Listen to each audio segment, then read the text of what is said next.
성탄은 그냥 한순간 잠깐 그 절기를 생각하는 시간이 아닙니다. 성탄은 놀라운 사건입니다. 요한복음은 마태복음이나 누가복음처럼 말구의 장면으로 시작하지 않고 말씀의 이동이라고 우리에게 성탄을 이야기합니다.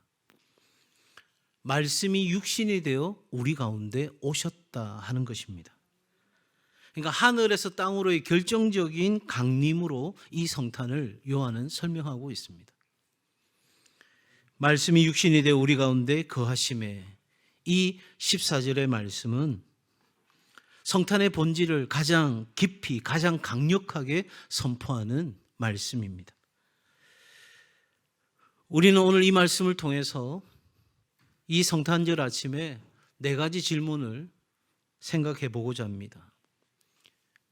말씀이 육신이 되어 우리 가운데 오셨는데, 그가 예수 그리스도가 우리에게 오셨는데 어디에서 어디로 오셨는지, 또한 왜 우리에게 오셨는지, 그 예수님이 오심으로 우리는 어떻게 된 것인지, 어떻게 되어지는 것인지, 그리고 그 예수 그리스도의 오심을 내가 어떻게 받아들여야 하는지, 이 4가지 질문으로 이 성탄절 아침에 함께 생각해 보고 은혜를 나누고자 합니다.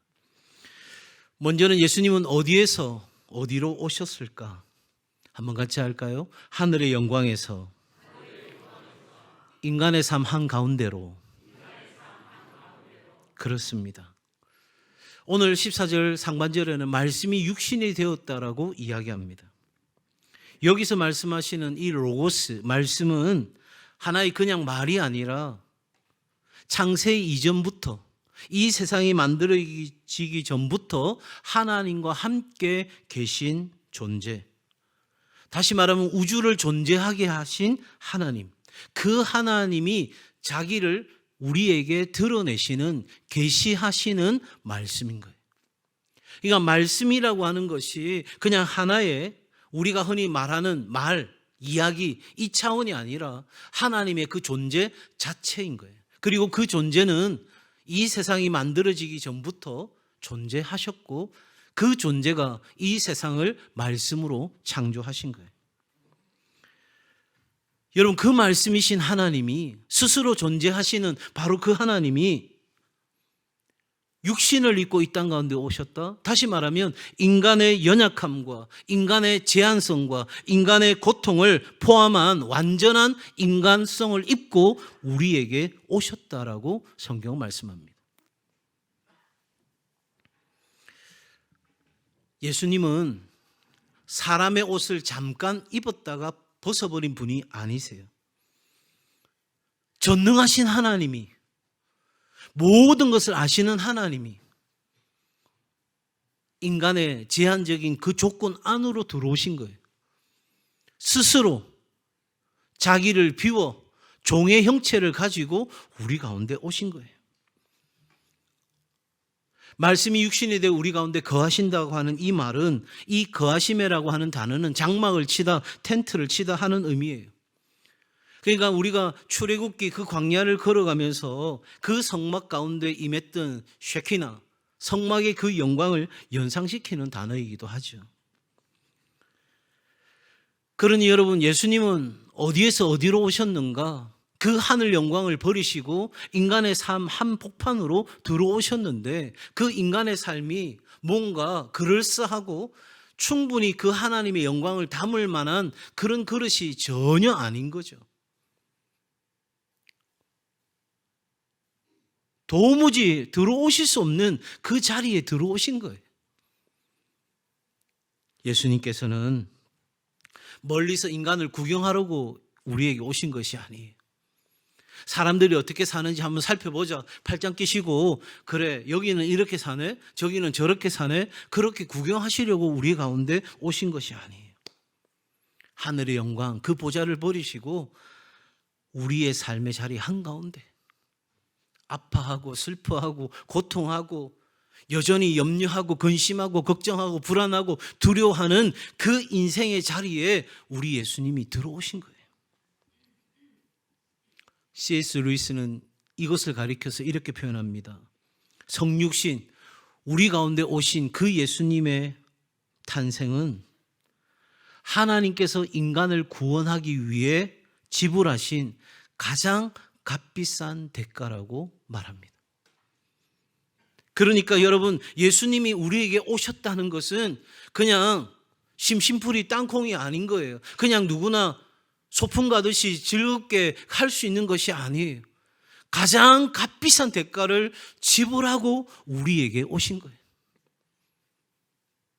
그러니 성탄이 그냥 마냥 즐거운 것만이 아니고 우리에게 오신 그 값비싼 대가를 지불하신 그 예수님의 오심을 생각한다면 오늘 우리의 이 성탄을 맞이하는 마음자리는 조금은 더 진지하고 조금은 더 정성을 다해서 조금은 더 깊이 있게 아기 예수님을 찬양해야 하지 않겠습니까?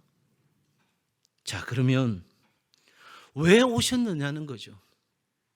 그냥 죄송합니다. 그냥 하늘 영광 보좌 위에서 계시면 될 텐데 그냥 주고 마땅한 인생들 그 시간이 되면 심판 쾅쾅쾅 두드리시면 될 텐데 뭐 하려고 오셨는가?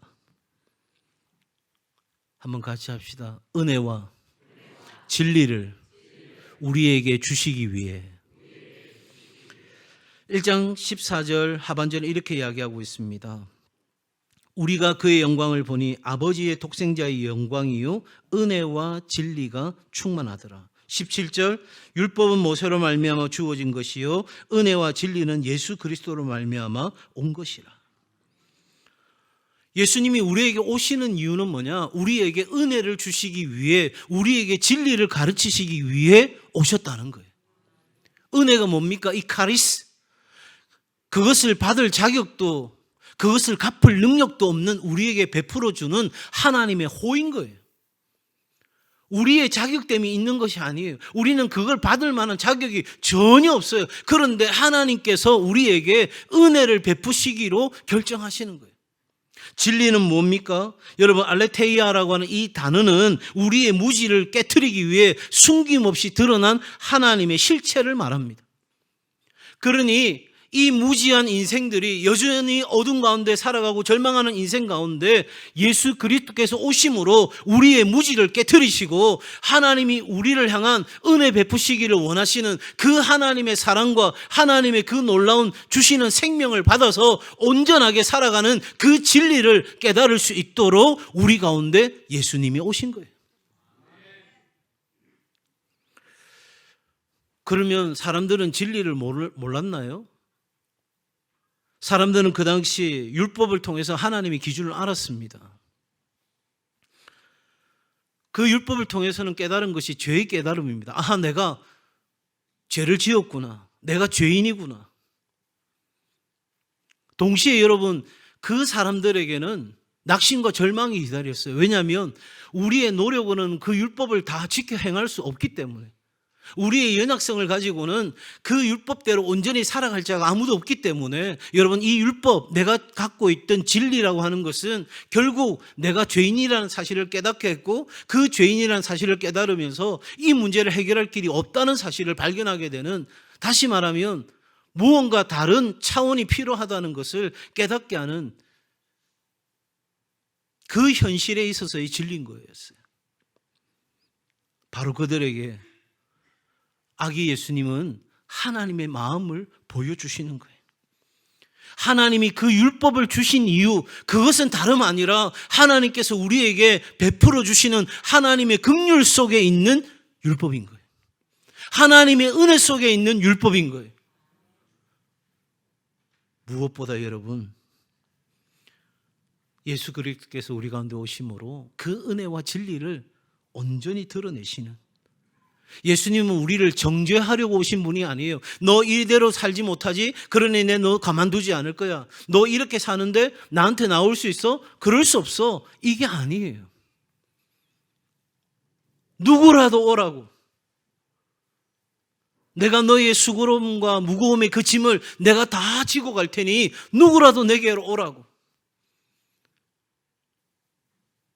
너희가 지금까지 알고 있던 그 진리로 절망하고 있다면 진정한 진리로 나아오라고 우리 주님이 우리에게 오신 거예요. 그러니 예수님은 우리에게 하나님을 참되게 알리시기 위해 오신 거예요. 하나님은 은혜로운 분이십니다. 하나님은 진리 그 자체이십니다. 목회자의 목회자로 불렸던 팀 켈러 목사님은 이렇게 이야기합니다. 율법은 우리가 얼마나 실패했는지를 보여주지만 복음은 하나님이 얼마나 멀리까지 오셨는지를 보여준다. 참 귀한 고백이에요. 내가 붙들고 살아가던 그 진리만 생각하면 우리는 실패한 인생이에요. 답이 없어요. 누가 나를 건져주랴? 오호라 나는 공고한 자로다. 그렇게 살 수밖에 없는 인생이에요. 그런데 예수님께서 우리 가운데 오심으로 하나님이 우리에게 끊임없이 부어주시던 그 은혜, 그리고 끊임없이 우리에게 말씀하시던 하나님의 참된 진리가 우리 안에 완전히 드러나게 된 것입니다. 너무너무 멀리 오신 거예요. 생각만 해도 하나님과 우리의 자리는 까마득한 자리예요. 우리 주변에 거룩하게 정말 귀하게 다른 이들에게 사랑과 헌신의 삶을 살아가는 그분들의 삶만 보더라도 우리는 나는 저렇게 못 살겠어. 참 귀하다. 참 대단하다. 그런데 여러분, 감히 우리가 하나님의 그 거룩성 앞에 우리 자신을 견줄 수 있을까요? 거리로 치자면 아무것도 보이지 않는 지점인 거예요. 근데 하나님께서 어떻게 하시고 기가 막히게 이 보잘것없는 인생 우리 한 사람 한 사람에게 찾아오셨습니다. 예수님은 우리의 기쁨, 우리의 즐거움, 우리의 만족, 우리의 것 빼앗아가려고 오신 것이 아니에요.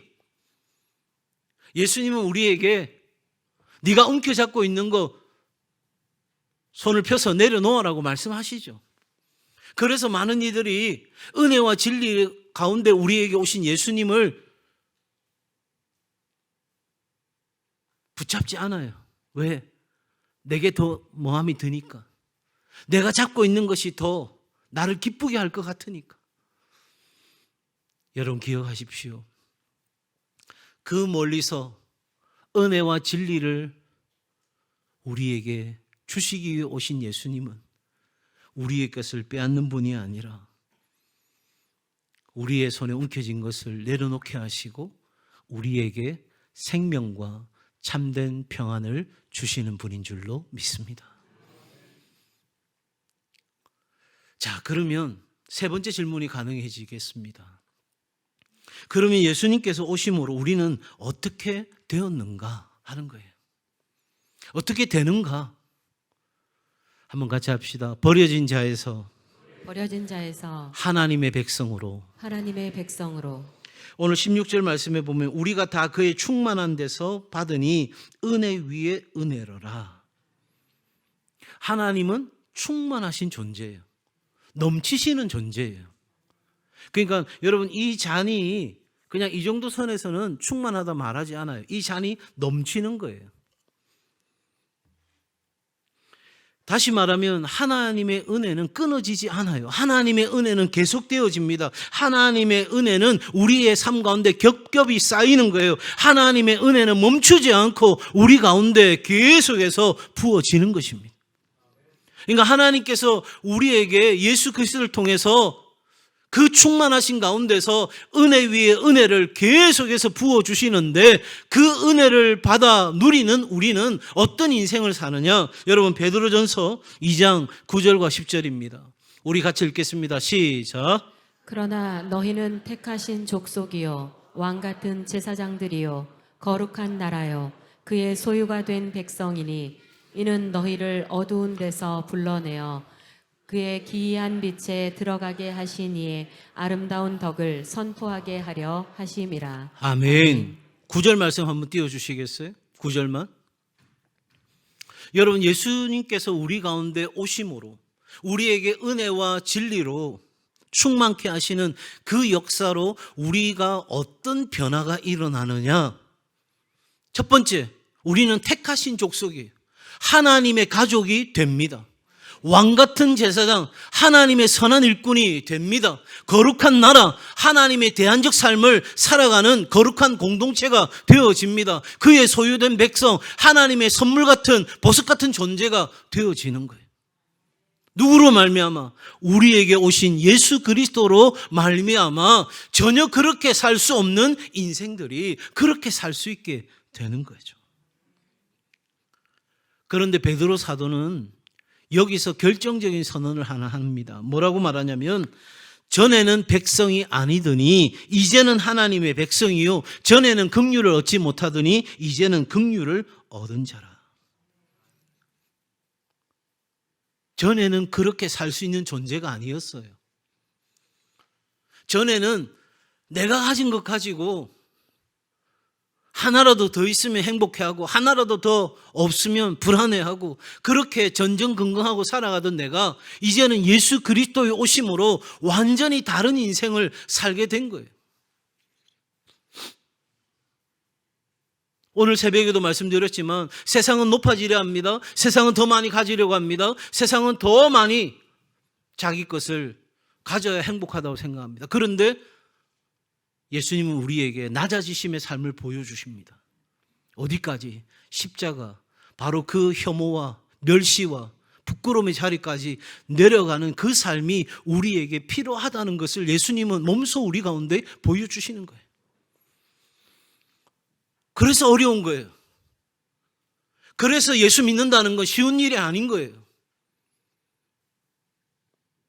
내가 짓밟힐 것 같은데, 내가 무시당할 것 같은데, 내가 수치와 모욕을 당할 것 같은데, 내가 세상으로부터 인기 없는 자가 되고 세상으로부터 마치 무시당할 것 같은데 누가 그런 삶을 선택하겠어요? 그런데 예수 그리스도의 오심으로 긍휼을 얻을 수 없던 우리가 긍휼을 얻게 되었습니다. 그런 인생을 생각지도 않았던 우리가 이제는 그런 삶을 살 수 있게 되었습니다. 그래서 사도 바울은 이렇게 고백하죠. 근심하는 자 같으나 항상 기뻐하고, 가난한 자 같으나 많은 사람을 부유하게 하고, 아무것도 없는 자 같으나 모든 것을 가진 자로다. 세상이 볼 때는 아무것도 아닌 거예요. 그러나 자신은 모든 것을 가진 거예요. 성탄은 우리에게 오심으로 우리의 존재 자체를 변화시키는 거예요. 그 성탄을 온전히 받아들이면 예수님께서 나를 위해 오셨다는 것, 긍휼을 얻지 못하던 내가 예수 그리스도로 말미암아 긍휼을 얻는 하나님의 가족이 되고 하나님의 선한 일꾼이 되고 하나님의 거룩한 대안적 삶을 살아가는 그리스도인이 되었고, 이제 내가 하나님의 보배로운 존재가 되었다는 사실을 믿음으로 받아들이는 순간 우리는 존재의 변화가 일어나고, 그 존재의 변화는 신분의 변화를 가져오고, 그 신분의 변화는 능력의 변화를 가져옵니다. 예수 그리스도를 만나기 전까지는 내가 주인된 인생은 내 능력만큼 사는 거예요. 그런데 이제는 내가 약해지는 것, 내가 부족한 것, 그거 아무 문제가 되지 않는 거예요. 왜? 사도 바울처럼 말할 수 있는 거죠. 내가 약하면 약할수록 누가 더 강한다? 하나님이 더 강하신 거예요.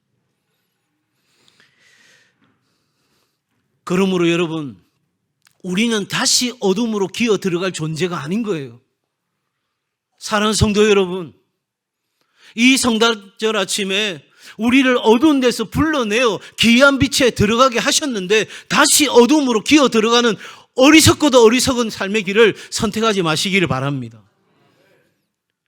의심이 들어도, 그게 내게 확신으로 다가오지 않아도 예수님이 나에게 오셨다는 것, 예수님이 우리 가정에 오셨다는 것, 예수님이 내 삶의 자리에 우리 공동체 가운데 오셨다는 사실을 믿음으로 우리는 이제 어둠 속에 살아가는 버려진 존재가 아니라 부르심을 받은 존재, 목적이 있는 존재, 하나님의 사랑받는 존귀한 존재가 된다는 것을 여러분 믿어 의심치 않기를 바랍니다. 자, 마지막. 그러면 우리는 어떻게 해야 하는가? 당연히 믿음으로 반응해야 되겠죠. 한번 같이 합시다. 구경이 아니라 응답으로 나아가야 합니다. 응답으로 나아가야 합니다. 요한은 우리에게 경고합니다. 11절 한번 보시겠어요? 자기 땅에 오매 자기 백성이 영접하지 아니하였으나. 이렇게 하나님께서 놀라운 성탄을 우리에게 주셨음에도 그것도 우리의 왕이신 그분이 그의 백성인 우리에게 오셨음에도 불구하고 우리가 영접하지 않았어요. 무슨 말이에요? 당신은 우리의 왕이 아닙니다. 내가 내 삶의 왕입니다.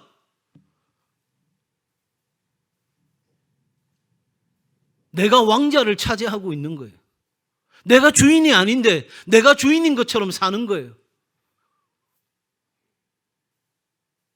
우리 주님이 우리 가운데 오신 게 받아들여질 수가 없는 거예요.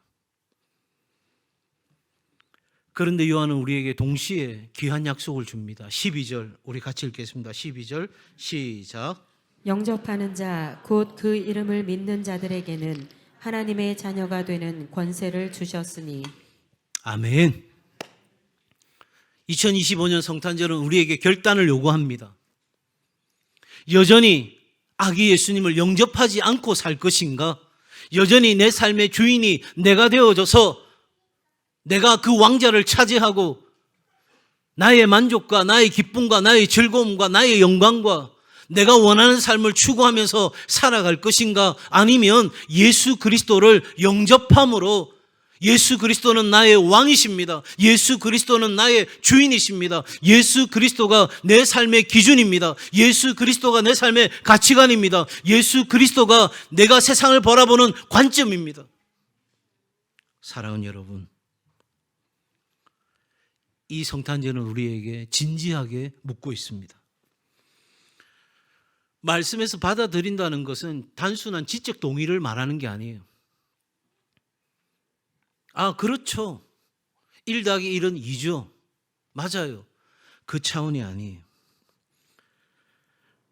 말씀에서 받아들인다는 것은 환대한다는 의미를 갖습니다. 다시 말하면 내 삶의 자리를 내어주는 거예요.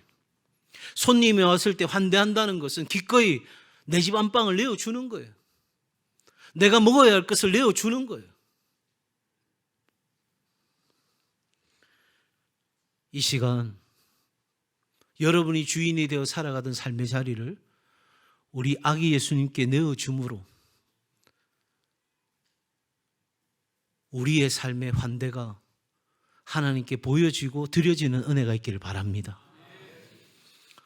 하나님은 우리를 환대하신 분이세요. 이 세상을 만들어 우리에게 주셨어요. 두 번째 환대는 이 아기 예수를 우리 가운데 보내어 주심으로 우리의 구원을 위하여 환대해 주셨어요. 그러니 여러분, 이 성탄절 아침에 우리의 삶의 자리를 아기 예수님께 내어줌으로 우리에게 오시고 우리에게 은혜와 진리로 충만케 하시고 우리를 어두운 데서 불러내어 기이한 빛에 들어가게 하셔서 우리로 하여금 택하신 족속이요 왕같은 제사장이요 거룩한 나라요 하나님의 소유된 백성으로 삼으셔서 더 이상 어둠에 살지 않도록 다시 어둠에 들어가지 않도록 우리를 건져내신 그 하나님의 사랑을 경험하고 누리고 그리고 많은 이들에게 그 사랑으로 섬기고 나누고 베푸는 귀한 성탄의 아침이 되기를 주의 이름으로 축복합니다.